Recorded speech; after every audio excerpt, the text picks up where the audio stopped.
डूडू TV.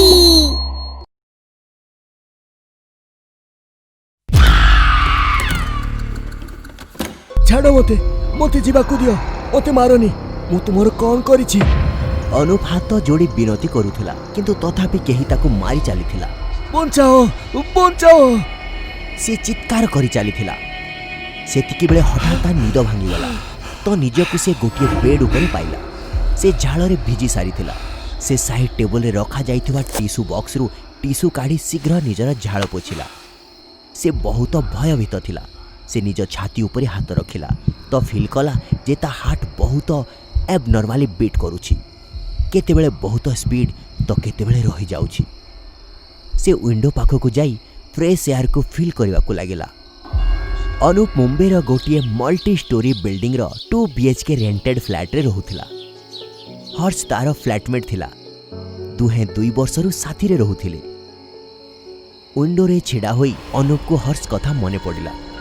बहुत late हो जाइछि कि जानी अनुप आसिला कि नाही जाय कि देखि आसे। से जाई हर्षर रूम रो कवाट खोलिला किंतु सेठी केही नथिले। बास तळे गोटी सुटकेस रखा होइथिला। एते लेट केमिति हेई गलानी यार। सबु बेले तो ए पर्यंत आसी जाउथिला आउ एठी ए सुटकेस कोन हर्ष कुआडे जीवना कोन। मु ताकू थरे फोन करे। से ता फोन खोजिबाकू लागिला। साइड टेबल रे मोबाइल तो नथिला। अनुप रो मने थिला जे सेठी रखिथिला। पुणी से ड्रेसिंग टेबल ऊपर देखिला। फोन गला कुआडे एठी तो रखिथिली। सेतिकी बेले गोटे शब्द आसिला। ताकू लागिला जे जेमिति किए ता कबाट खोलुथिला। कबाट खोलिला आ पुणी बंद होगला किंतु ताकू केही देखा गलेनी। सेतिकी बेले पछरु काहारी शब्द आसिला। चित्कारर शब्द। से पछकू बुली देखिला ये कौन। एई सुटकेस तो से किछि समय पूर्वरु हर्षरा रूम रे देखिथिला। एठी केमिति आसिला मु तो आनिनी। सेतिकी बेले से साउंड ऊपर फोकस कला जहाँ सुटकेस रु आसुथिला। से डरीगला। भୟରେ से सेठी बसी पड़िला। निज कान ऊपर हाथ रखी साउंड को इग्नोर करने को चेष्टा करुथिला आउ निजको बुझिया पई चेष्टा करने को लागिला। डरनी एबे तू एका अछु। एमिति डरिले कोन हबो संभाल निजको। जेते बेले से कानरू हाथ काढिला तो आउ शब्द आसु नथिला। से भाविला जे ये तार भ्रम। ताकू मने पड़िला जे थरे से पैकिंग कला बेले तार व्हीलर रे गोटिए पप्पी पसी जाइथिला तो केमिति व्हीलर निजे निजे चालुथिला। एथरक मध्य व्हीलर रे निश्चय किछि पसी जाइथिबो। पुणी सुटकेस पाखकू गला।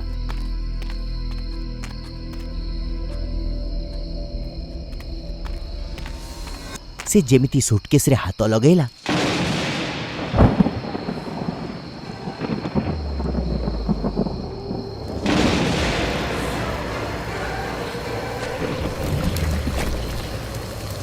एबे अनु पूरा पूरी डरिबा निश्चित थिला। सेतेबेले से देखिला सुटकेस रो रक्त बाहरुछि। और हठात सुटकेस खोलिला आउ सेथिरे ताकू निजर ही सब देखागला।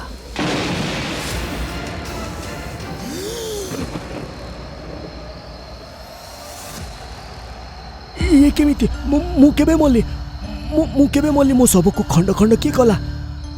सेतिकी बेले ता मुंड बहुत बिंधिबाकू लागिला आउ से मुंड को धरी बसी पड़िला।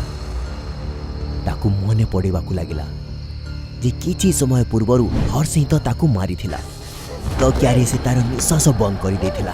तापर से चॉपिंग नाइफ रे प्रथमे मो पेटरे पुरिला पुणी पूरा बॉडी रे चारिआडे मारिबाकू लागिला।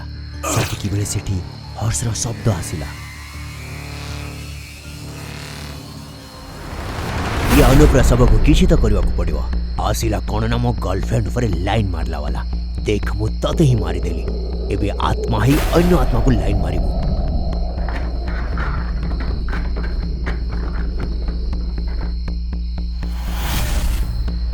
मो रास्तार सबुठारु बड़ कंटा थिले तू।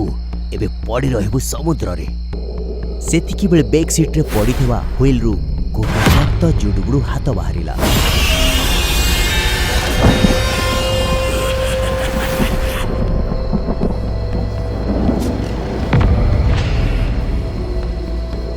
तोते कान लागिला तू मो कहानी सारी देलु किए किए मो गाड़ी रे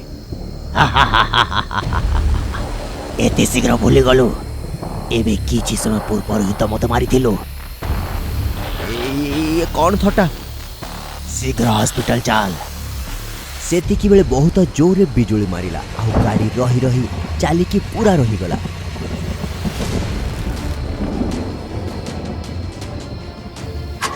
हर्ष गाड़ी स्टार्ट करने चेष्टा तो करिला किंतु गाड़ी स्टार्ट हेलानी गाड़ीटी हठात पुणी स्टार्ट हो गला आउ एते स्पीड रे चलिला जे हर्ष को किछि भी देखा गलानी पुणी जेते बेले गाड़ी रहिला तो से गोटी हॉस्पिटल सामने छिड़ा थिला हर्ष एपट सेपट को देखिला निज गाड़ी चले समुद्र आड़ को गला समुद्रर ब्रिज ऊपर सब किछि नॉर्मल थिला से पछकु बुलिकी देखिला तो व्हीलर सेमिति ही थिला जेमिति से पूर्वरु रखिथिला से गाड़ीरू बाहरिला तो खाली समुद्रर शब्द सुभागला ताकू से भाबिला एमिति तो आज गोटे काम कर देछि आ ता सहित मद एसबु तारी परिणाम मु भी खालीटारे डरुथिली नाउ फाइनाली मते तोठारु मुक्ति मिल जिवो जा लोक समुद्र रे शांति रे रह से सुटकेस को उठी समुद्र रे फिंगी देला आउ कार ट्रंक को खोली आउ गोटे सुटकेस काढ़ी समुद्र रे फिंगी देला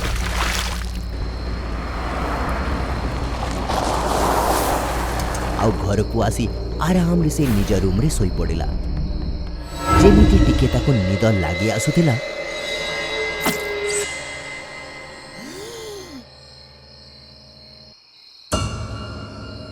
ये ब्लड क्यों आसिला ऊपर को देखिला तो पूरा सीलिंग रे ब्लड लागी थिला आउ एमिति पडुथिला जेमिति वर्षा हेउछि आउ देखु देखु बहुत जोर रक्तर वर्षा हेबाकु लागिला मारे हर्षर अवस्था खराब हो गला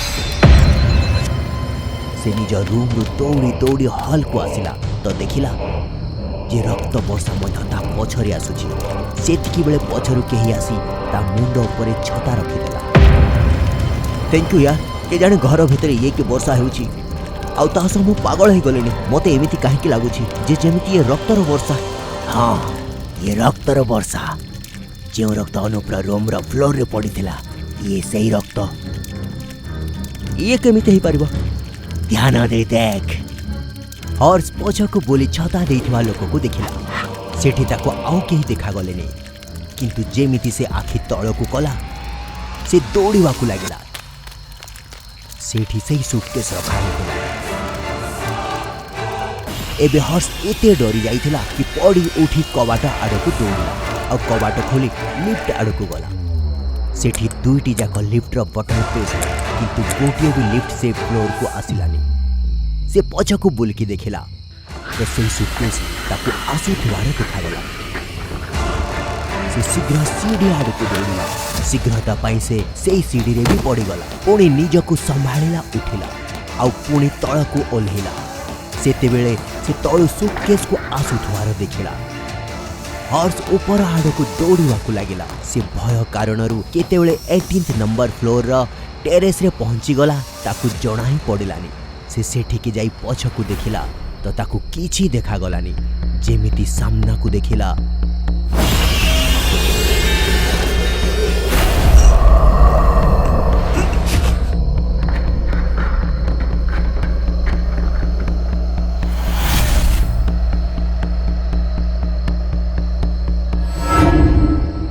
तू मते काहे कि मारिलो तो मो गर्लफ्रेंड को लाइन मारुथिलो कहा को रिया को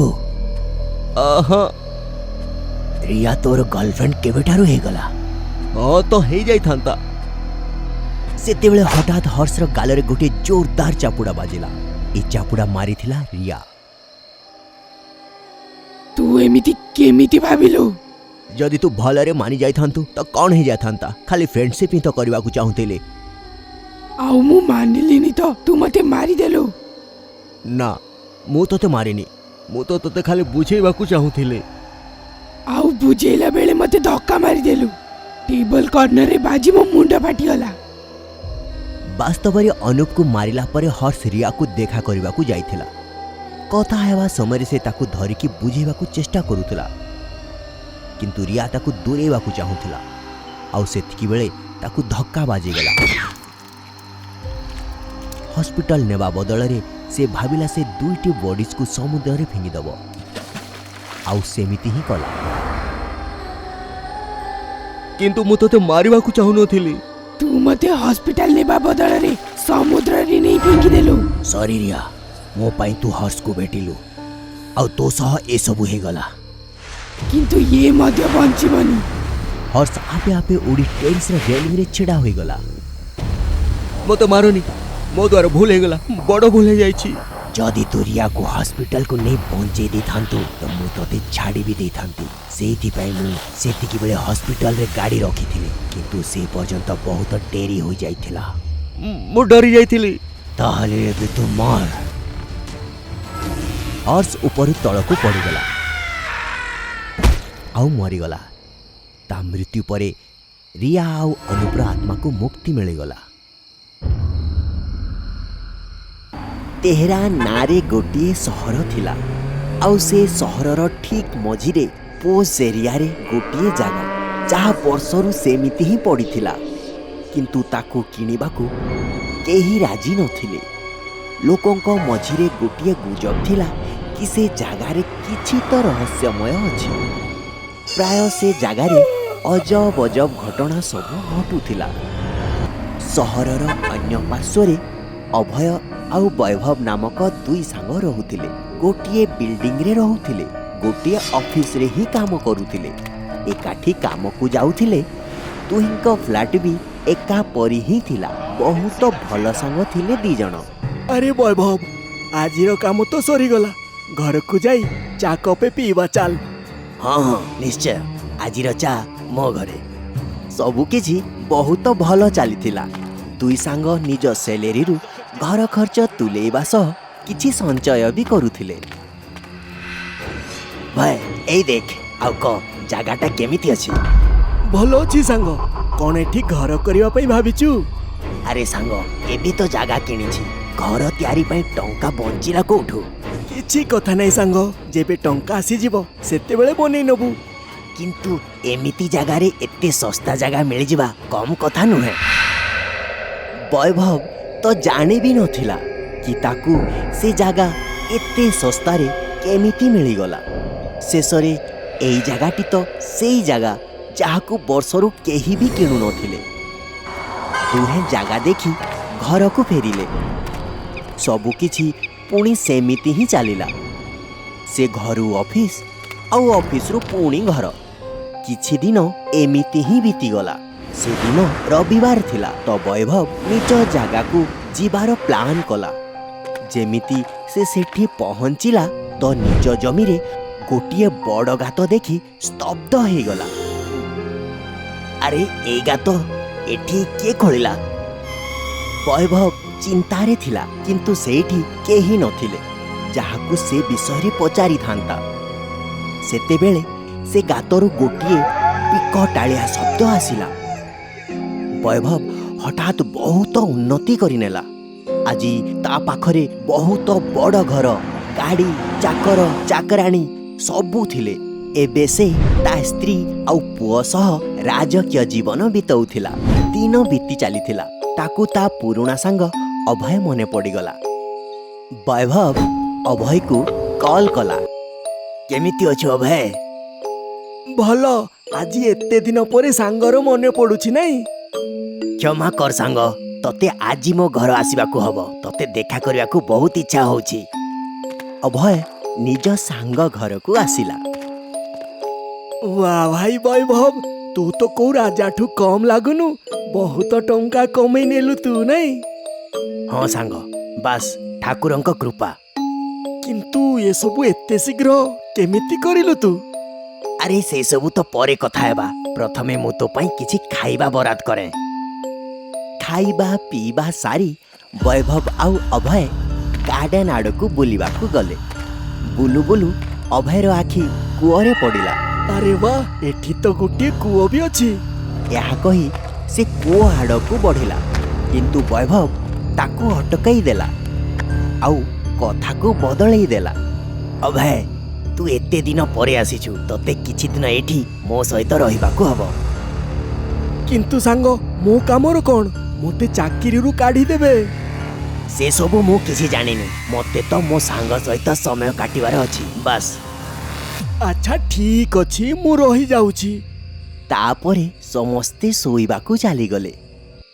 ରାତି 12ଟା ବାଜିଲା ମାତ୍ରେ ବାହାରୁ କୌଣସି ଏକ ଶବ୍ଦ, କିନ୍ତୁ ବିକଟାଳିଆ ଶବ୍ଦ ଆସିଲା। ଏହା ଶୁଣି ଅଭୟର ନିଦ ଭାଙ୍ଗିଗଲା। ସେ ଝରକା ଖୋଲି ବାହାରକୁ ଦେଖିଲା ତ ଆଶ୍ଚର୍ଯ୍ୟ ହେଇଗଲା। ବୈଭବ ସେ କୂଅ ପାଖରେ ଛିଡ଼ା ଥିଲା। ଏଇ ନେ ତୋର ଆଜିର ଭୋଜନ, ଆଉ ମୋ ପୁରସ୍କାର ମୋତେ ଦେଇଦେ। ତାପରେ ବୈଭବ ଯେମିତି ନିଜ ହାତ ଆଗକୁ ବଢ଼େଇଲା, ତା ହାତରେ ସୁନାର ମୁଦ୍ରା ଆସିଗଲା। ଅଭୟ ଏସବୁ ଦେଖି ଚିନ୍ତାରେ ପଡ଼ିଗଲା। ତାକୁ କିଛି ଜଣା ନଥିଲା ଯେ ଏସବୁ କ'ଣ ହେଉଛି। ବୈଭବ ସେଠାରୁ ଚାଲିଗଲା। କିନ୍ତୁ ଅଭୟ ରାତି ସାରା ଏ ଘଟଣା ବିଷୟରେ ଭାବୁଥିଲା। ତା ପରଦିନ ସକାଳେ ବୈଭବ, ଏ ସବୁ କ'ଣ ଚାଲିଛି? କ'ଣ? ମୁଁ ବୁଝିପାରିଲିନି। କାଲି ରାତିରେ ମୁଁ ତୋତେ କୂଅ ପାଖରେ ଦେଖିଲି, ଆଉ ତୁ ଯାହା କହିଲୁ ସେ ସବୁ ଶୁଣିଲି ବି। ଏତିକିରେ ଅଭୟକୁ ବୈଭବର କଟା ହାତଟି ଦେଖାଗଲା। ଏ କ'ଣ କଲୁ ତୁ? ମୋତେ ସବୁ ଜାଣିବାର ଅଛି, ପ୍ଲିଜ୍ କହ ମୋତେ। ଏସବୁ ସେଇ ଜାଗାରୁ ଆରମ୍ଭ ହେଲା। କିଏ ଅଛ ସେଠି? ତୁ ଡରନି, ମୁଁ ତୋର କିଛି କ୍ଷତି କରିବିନି, କିନ୍ତୁ ତତେ ମାଲାମାଲ କରିଦେବି। କିନ୍ତୁ କେମିତି? ମୋତେ କ'ଣ କରିବାକୁ ହବ? ତତେ ନିଜ ରକ୍ତ ମୋତେ ଦେବାକୁ ହବ। କିଛି ବୁନ୍ଦା ରକ୍ତ ଦେଇ ତୁ ଧନୀ ହେଇଯିବୁ। ଭାବିନେ ଲାଭର କଥା। ବାସ୍, ସେବେଠୁ ମୁଁ ତାକୁ ସବୁବେଳେ ରକ୍ତ ଦଉଛି, ଆଉ ତା ବଦଳରେ ସେ ମୋତେ ସୁନା। ଅଭୟ ଏଇ ସବୁ ଶୁଣି ଆଶ୍ଚର୍ଯ୍ୟ ହେଇଗଲା। କିନ୍ତୁ ସାଙ୍ଗ, ଏବେ ତୋ ପାଖରେ ସବୁ କିଛି ଅଛି। ଏବେ ତ ରକ୍ତ ଦେବା ବନ୍ଦ କରିଦେ। ଇଏ ଏତେ ସହଜ ନୁହେଁ। ହଉ ଛାଡ଼, ମୁଁ କିଛି ଉପାୟ ଖୋଜି ନେବି। ଅଭୟ ସାରା ଦିନ ଏଇ ବିଷୟରେ ଭାବୁଥିଲା, କେମିତି ସେ ନିଜ ସାଙ୍ଗକୁ ଏସବୁରୁ ରକ୍ଷା କରିପାରିବ। ରାତି ହେଇସାରିଥିଲା। ପୁଣି ସେଇଆ ହେଲା। କୂଅରୁ ପୁଣି ସେ ଶବ୍ଦ ଆସିବା ଆରମ୍ଭ ହେଇଗଲା। ବୈଭବ କୂଅ ପାଖକୁ ଆସିଲା, କିନ୍ତୁ ସେ ତା ରକ୍ତ କାଢ଼ି କୂଅରେ ପକେଇବା ଆଗରୁ ଅଭୟ ଆସି ତା ହାତକୁ ଧରିନେଲା। ର ବୈଭବ, ବହୁତ ହେଇଗଲା। ମୁଁ ଏବେ ତୋତେ ସବୁ କରିବାକୁ ଦେବିନି। ଅଭୟ, ତୁ ଏଠି କ'ଣ କରୁଛୁ? ଯା ଏଠୁ। ହଁ, ମୁଁ ଚାଲିଯିବି, କିନ୍ତୁ ତୋତେ ସାଥିରେ ନେଇକି ଯିବି। ସେ ନାରାଜ ହେଇଯିବ, ଅନର୍ଥ ହେଇଯିବ। କିନ୍ତୁ ଅଭୟ ତା କଥା ଶୁଣିଲାନି, ଆଉ ତାକୁ ସେଇଠୁ ଭିତରକୁ ନେଇ ଚାଲିଗଲା। ତୁ ସବୁ ନଷ୍ଟ କରିଦେଲୁ ଅଭୟ। ଏବେ ତା କୋପର ଭାଗି ମୋ ପୁରା ପରିବାରକୁ ସହିବାକୁ ହବ। ତୁ ଚିନ୍ତା କରନି, କିଛି ବି ହବନି। ସେତେବେଳେ ଏକ ଜୋର ଶବ୍ଦ ସହ କବାଟ ଭାଙ୍ଗିଲା, ଆଉ ସେଇଠୁ ଗୋଟିଏ ଭୟଙ୍କର ପିଶାଚ ଭିତରକୁ ଆସିଗଲା। ମୋତେ ଭୋକ ହଉଛି, ରକ୍ତ ଦରକାର, ମୋତେ ରକ୍ତ। ଆଉ ସେ ବୈଭବର ଛୁଆକୁ ଟାଣି ଟାଣି ନେଇକି ଯାଉଥିଲା। ଏଇ ସବୁ ଦେଖି ଅଭୟ ସେ ପିଶାଚର ପଛରେ ଗୋଡ଼େଇଲା। ସେ ପିଶାଚ ଛୁଆକୁ ନେଇ କୁଆଁକୁ ଯାଉଥିଲା କି ଅଭୟ ସେ କୂଅ ଆଗରେ ଆସି ଛିଡ଼ା ହେଇଗଲା। ମୁଁ ତୋତେ ଏ ଛୁଆକୁ ନେବାକୁ ଦେବିନି, ତାକୁ ଛାଡ଼ିଦେ। ଘୁଞ୍ଚି ଯା ମୋ ରାସ୍ତାରୁ, ନହେଲେ ତତେ ବି ଦଣ୍ଡ ମିଳିବ। ସେତିକି ବେଳେ ବୈଭବ ମଧ୍ୟ ଦୌଡ଼ି ସେଇଠି ପହଞ୍ଚିଗଲା। ମୋ ପୁଅକୁ ଛାଡ଼ିଦେ, ମୁଁ ତ ତତେ ପ୍ରତିଦିନ ରକ୍ତ ଦିଏ। ଏବେ ତୋ ରକ୍ତ ଦରକାର ନାହିଁ ମୋତେ। ମୁଁ ଏବେ ଛୁଆର କୁଆଁରୀ ରକ୍ତ ପିଇବି। ତୁ ଏମିତି କରିପାରିବୁନି। ମୁଁ ତତେ କେତେ ବର୍ଷ ହେଲା ରକ୍ତ ଦେଇ ଆସୁଛି। ତୁ ସେ ରକ୍ତ ମୋତେ ମାଗଣା ଦେଇନୁ, ତା ବଦଳରେ ମୁଁ ତତେ ଅଗଣତି ସୁନା ବି ଦେଇଛି। ଯେତେବେଳେ ପିଶାଚ ମାନିଲାନି ତ ବୈଭବ ଆଗକୁ ଗଲା, ଆଉ ଅଭୟକୁ କୂଅ ଭିତରକୁ ଠେଲିଦେଲା। ବିଚରା ଅଭୟ କୂଅରେ ପଡ଼ିଗଲା, ଆଉ ସେଇଠୁ ବାହାରିବାକୁ ବହୁତ ଚେଷ୍ଟା କରିବାକୁ ଲାଗିଲା। ବୈଭବ ମୋ ସାଙ୍ଗ, ମୁଁ ତ ତୋ ଛୁଆକୁ ବଞ୍ଚେଇବାକୁ ଚେଷ୍ଟା କରୁଥିଲି ଆଉ ତୁ ମତେ ହିଁ ଠେଲିଦେଲୁ। ଅଭୟ, ମୁଁ ତୋଠାରୁ ବେଶୀ ମୋ ପୁଅକୁ ଭଲ ପାଏ। କିନ୍ତୁ ମୁଁ କ'ଣ କରିଥିଲି ତୋର? ତୁ ମୋର କିଛି କରିନୁ, କିନ୍ତୁ ମୋ ପାଖରେ ଆଉ କିଛି ରାସ୍ତା ନଥିଲା। ମୁଁ ରକ୍ତ ଦେଇ ଦେଇ ବିରକ୍ତ ହେଇଯାଇଥିଲି। କିନ୍ତୁ ମୁଁ ଯଦି ରକ୍ତ ଦେବାକୁ ମନା କରିଥାନ୍ତି, ସେ ପିଶାଚ ମୋତେ ଆଉ ମୋ ପରିବାରକୁ ମାରି ଦେଇଥାନ୍ତା। ଯୋଉଦିନ ତୁ ମୋତେ ଭେଟିବାକୁ ଆସିଥିଲୁ, ସେଇଦିନ ଗୋଟିଏ ଯୋଜନା ମୋ ମନକୁ ଆସିଥିଲା କି ତୋତେ ଫସେଇ ମୁଁ ବଞ୍ଚିଯିବି। ଏଇ ଉପହାର ତ ବହୁତ ବଢ଼ିଆ ହେଇଛି। କେତେ ସମୟରୁ ବୁନ୍ଦା ବୁନ୍ଦା ରକ୍ତ ପିଉଥିଲି, ଏବେ ଯାଇ ଗୋଟା ମଣିଷ ମିଳିଛି। ଏହା କହି ସେ ପିଶାଚ ଛୁଆକୁ ବାହାରେ ଛାଡ଼ି କୂଅକୁ ଡେଇଁ ପଡ଼ିଲା ଆଉ ଅଭୟର ଶବ୍ଦ ଏବେ ଚିତ୍କାରରେ ବଦଳି ଯାଇଥିଲା। ସେ ନିଜ ଜୀବନ ବଞ୍ଚେଇବା ପାଇଁ ଚିତ୍କାର କରୁଥିଲା। ଅଭୟ ସେ ଜୀବଠାରୁ ବଞ୍ଚିବା ପାଇଁ କୂଅରେ ଛଟପଟ ହେବାକୁ ଲାଗିଲା, କିନ୍ତୁ ସେ ଜୀବଟି ଅଭୟକୁ ଜାବୁଡ଼ି ଧରିନେଲା। ଆଉ ମୋ ସାଙ୍ଗ, ତୁ ମୋ ସହିତ ବିଶ୍ୱାସଘାତ କଲୁ। ଭଗବାନ ତୋତେ କେବେ କ୍ଷମା କରିବେନି। ଶବ୍ଦ ଆସିବା ବନ୍ଦ ହେଇଯାଇଥିଲା। ପରିବେଶ ପୁରା ଶାନ୍ତ ହେଇଯାଇଥିଲା। ବୈଭବ ଜାଣି ସାରିଥିଲା ଯେ ତା ସାଙ୍ଗ ଆଉ କେବେ ଫେରି ଆସିବନି।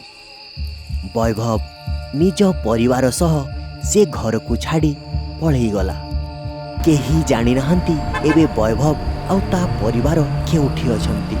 କିନ୍ତୁ ଏବେ ବି ସେ ଘର ପାଖରୁ କେହି ପାରି ହେଲେ ତାଙ୍କୁ ଚିତ୍କାର ଆଉ ବିକଟାଳିଆ ଶବ୍ଦ ସବୁ ଶୁଣାଯାଏ। କ'ଣ ମୁଁ ସୁନ୍ଦର? ହଁ, ଏବେ କ'ଣ ଭାବୁଛୁ? ବଞ୍ଚାଅ ବଞ୍ଚାଅ। 1980 ମସିହାର କଥା। ଜାପାନର ୟୋକୋହାମା ସହରରେ ରହୁଥିବା ଲୋକଙ୍କ ଜୀବନ ହସ ଖୁସିରେ ବିତୁଥିଲା। ବୋଧେ ସେ ସମୟରେ ଦୁନିଆର ସବୁଠୁ ଖୁସି ସହରମାନଙ୍କ ଭିତରେ ଥିବା ଏ ସହର ଯେତେ ସୁନ୍ଦର ଥିଲା, ସେତେ ଏଠିକାର ଲୋକ ବି। ୟୋକୋହାମା ସହରର ଛୋଟ ଘରେ 25 ବର୍ଷର ପିଲା ସିଞ୍ଜୋ ଆଉ ତା ମା ରହୁଥିଲେ। ସିଞ୍ଜୋର ବାପା ନଥିଲେ, କିନ୍ତୁ ସେଠାରେ ତା ମାମୁଁ ରହୁଥିଲେ। ଭଲ ଥିଲେ। ମାମୁଁ ନମସ୍କାର। ଆରେ ସିଞ୍ଜୋ, ଏଥର ତୁ ବହୁତ ଦିନ ପରେ ଆସିଲୁ। ନୂଆ ଚାକିରି ମାମୁଁ, ଛୁଟି ମିଳେନି। ସିଞ୍ଜୋ ତା ମାକୁ ବହୁତ ଭଲ ପାଉଥିଲା ଆଉ କେବେ ଏମିତି କାମ କରୁନଥିଲା ଯେଉଁଥିରେ ତା ମା ଦୁଃଖୀ ହେବେ। ପୁଅ, ତୋ ବୟସ ହେଇଗଲାଣି, ଏବେ ତ ତୁ ଭଲ ଚାକିରି ବି ପାଇଗଲୁଣି। ଭଲ ଝିଅଟିଏ ଦେଖି ବାହା ହେଇଯା। ମା, ବାହା ତ ହେଇଯିବି, କିନ୍ତୁ ଭଲ ଝିଅ ବି ତ ମିଳିବା କଥା। ସେତେବେଳେ ସିଞ୍ଜୋ ପଡ଼ୋଶୀର କାନ୍ଦିବାର ଶବ୍ଦ ଆସିଲା। ସିଞ୍ଜୋ ଆଉ ତା ମା ବାହାରକୁ ଆସି ଦେଖିଲେ। ମୋ ପୁଅକୁ ମାରିଦେଲେ। ମୋ ପୁଅକୁ ଇଏ କାହାର କ'ଣ କରିଥିଲା? ଆରେ ମୋ ପୁଅ। ସହରର ପୋଲିସ ତନା ଘନାରେ ଲାଗିଗଲା। ବହୁତ ଖୋଜାଖୋଜି ପରେ ମଧ୍ୟ ପୋଲିସକୁ କିଛି ବି ମିଳିଲାନି। ସୁଜୁକା, ଆଜି ଅଫିସରେ ବହୁତ କାମ ଅଛି। ମୁଁ ରାତିରେ ଡେରିରେ ଆସିବି। ତୁ ଖାଇ ଶୋଇଯିବୁ। ଓକେ ନୋବିତା, ତୁମେ ଠିକ୍ ସମୟରେ ଖାଇନେବ। ନୋବିତା ପୁରା ଦିନ ଅଫିସରେ କାମ କରି ସାରିଲା ପରେ ଯେତେବେଳେ ଫେରିବା ପାଇଁ ରାତିରେ ବାହାରିଲା ତ ରାତି 11ଟା ହେଇସାରିଥିଲା। ନୋବିତାକୁ ଟ୍ୟାକ୍ସିବାଲା ତା ଘର ପାଖରେ ନିଛାଟିଆ ରାସ୍ତାରେ ଛାଡ଼ିଦେଲା। ଆଜ୍ଞା, ଆଗ ଗଳି ବହୁତ ସରୁ। ଗାଡ଼ି ବ୍ରେକ୍ କରିବା ପାଇଁ ବହୁତ ଅସୁବିଧା ହୁଏ। ଠିକ୍ ଅଛି, କିଛି କଥା ନାହିଁ, ପାଖରେ ତ ଅଛି, ମୁଁ ଚାଲିକି ପଳେଇବି। ନୋବିତା ଚାଲି ଚାଲି ଯିବାକୁ ଲାଗିଲା। ରାସ୍ତାଟି ନିଛାଟିଆ ଥିଲା, କିନ୍ତୁ ନୋବିତା ନିଜେ ନିଜେ ଚାଲି ଯାଉଥିଲା। ତେବେ ହଠାତ୍ ପଛରୁ ଗୋଟିଏ ଶବ୍ଦ ଆସିଲା। ନୋବିତା ଯେମିତି ପଛକୁ ବୁଲି ଦେଖିଲା, ତା ପଛରେ ଗୋଟିଏ ଛାଇ ଥିଲା।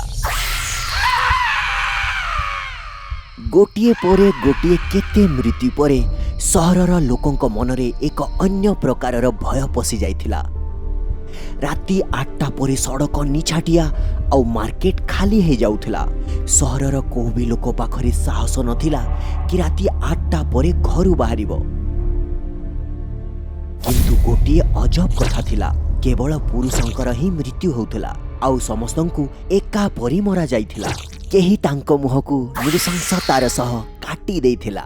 भाई बहुत डरी जाइछि ऑफिस जीवा बंद कर देइछि घरू भी बाहरुनी भाई मोर भी यही अवस्था शुणी गोटे पिसाची अच्छी जे खाली पुरुषों को मारुछि प्रतिदिन काहारी ना काहारी मृत्यु हो जाउथला आउ लोके कथा गढ़िवाकू लागिले केही कहुथिला पिसाची करिछि केही कहुथिला एलियन सत्यता काहाको जणा नथिला काहेकि ना केही जीवित लोक हत्याकारी को देखि नथिले जिए भी देखिथिला तार मृत्यु हो जाइथिला माँ 20 दिन हेलानी काम को जाइनी एमिति तो मते चाकरी रु काढी देबे वो जीवन अच्छी तो सबू अच्छी थरे ही रहस्य खोली जाऊ तापरे तो चाकरी बहुत मिली जीव सिंजो निजर चाकरी को नहीं चिंतारे तो थिला किंतु ता मनरे एही मृत्यु को नहीं किछि जुआर भी उठुथिला माँ माई को चिट्ठी मामू को देह खराब अछि चल आमे तांको पाखकू जीवा ना माँ तुमे चिंता करनी मु जाउछि थरे सबू ठीक हे जाऊ तापरे मु तुमको नहीं जीवी ठीक अच्छी किंतु तू निज ध्यान रखिबू सिंजो निज मामू को देखा करिबा पई बाहरी गला से गोटिए लोकल बस धरी हॉस्पिटल पहुंची गला मामू माई को भेटी भल मंद बुझिला माई एबे मामू को देह केमिति अछि प्रथम रु टिके ठीक अछंती किंतु एबे भी चिंता अछि भयर चिंता एमिति कौन हे गला कौन क्या कहबी बताऊं सेही वही भय डर। 3 दिन दिन आगरु पहले रात्रि रात को किछि किसी काम काम के पाई लिए बाहरी घर से थिले निकले थे। अब सकाळु सुबह घर घर से बाहरे बाहर एमिति इस अवस्था रे हालत में थिले मिले। माई बहुत भयर थिले सिंजो तांको बुझेला आउ शांत करेला माई एबे मु जाउछि तुमे जमा चिंता करिवनी काली मां को नहीं पुणी आसीबी ठीक अछि सिंजो राती हे जाइथिला आउ घंटारे सेते बेले 10:30 हेउथिला सिंजो हॉस्पिटल रु घर आड़ को बाहरिला योको हमार निछाटिया रास्ता दूर दूर जाए केही लोक नथिले आउ घर जीवा पई किछि गाड़ी भी नथिला सिंजो को टिके डर भी लागुथिला सेते बेले पछरु शब्दटी आसिला सिंजो से बहुत डरी गला आउ शीघ्र शीघ्र दौड़ाकू लगिला सेतेबेले ताकू दूररू गोटे बाइक आसुथवार देखागला सिंजो हाथ देखै लिफ्ट मागिला बाइक आसी सिंजो पाखरे रहीगला मते मेडिसिन स्क्वायर जीवार अछि तुमे जेते दूर जीव मते सेठी छाड़ी दियो कोनोसी गाड़ी नथिला जीवाकू तुमे ठीक समय आसी गलो नहले केमिति जाई थांती तुमे कुआडी जाउछ ओ बोधे मु तुमको बोर करूची सॉरी एठी काहे के अटकिलो कोन तुम गंतव्य आसी गला मोर नुहे तो गंतव्य आसी गला मु बुझी पारुनी तुमे किए मु तो मृत्यु सिंजो ता मुह देखि बहुत डरीगला आखि बंद करिनेला आउ से थरीबाकू लागिला मते छाड़ी दियो मते जीवाकू दियो मते जीवाकू दियो छाड़ी देबी किंतु गोटे शर्त अछि ताते मो आखिरे आखि मिसेई कथा कहबाकू हेब कि कौन मु सुंदर उत्तर जदि भल लागिब त जीवाकू देबी नहेले मृत्यु भୟରେ सिंजोर अवस्था बहुत खराब थिला जेमिति सेमिति से आखि खोलिला तापर से झीर भयंकर रूप देखि सिंजोर चित्कार बाहरी गला कहती से चित्कार पूरा सहर शुणिथिला जना नाही से कोठु आसीथिला कि तार मृत्यु केमिति हेइथिला एबे किंतु 2020 एबे मध्य युको हमारो रास्ता रे केबे केबे से मिल जाए औ पचारे कौन मो सुंदर प्लीज आम चैनल को सब्सक्राइब करंतु एमिति आहुरी भल भल कहानी पाई थैंक यू।